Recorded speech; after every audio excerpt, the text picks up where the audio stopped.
Okay, I want to go over these three integrals with you guys, and they are from the calculus textbook by James Stewart. Notice that these three integrals, they look similar. For the first one, we have a plus 3 here, and this has a plus 4 here, and here we have plus 5. So how do we deal with each one though? Let's have a look. For the first one, you should ask yourself, on the bottom here, can we factor it? And the answer is yes.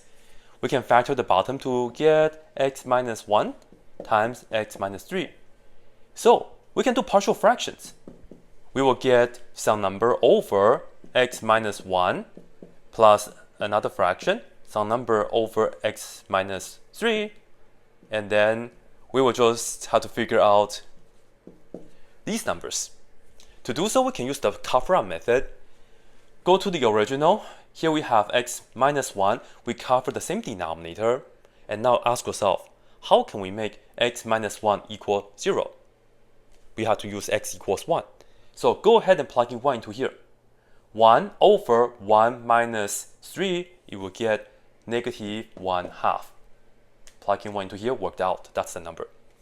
And then to figure this out, we go back to the original, cover the same denominator. This time we have to use x equal 3.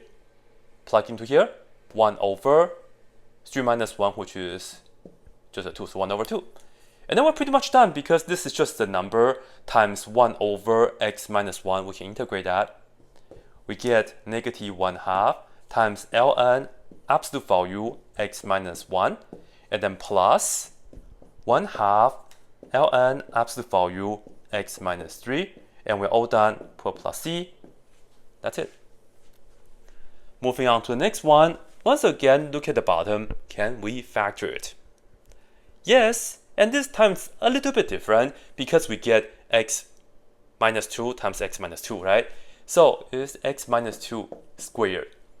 In this case here, if you take a look, you don't really have to do partial fractions. You can do a quick use up.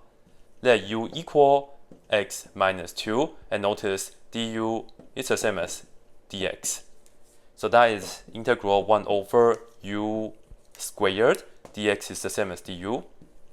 Integrating that, write it as u to the negative 1 power, negative 2 power. Go ahead, add 1 to the power, we get negative 1, divided by negative 1. So we get negative u to the negative 1 power, and then plus c, right? But let's go ahead and write this down. We get 1 over u. U is x minus 2. And then we're done, like this.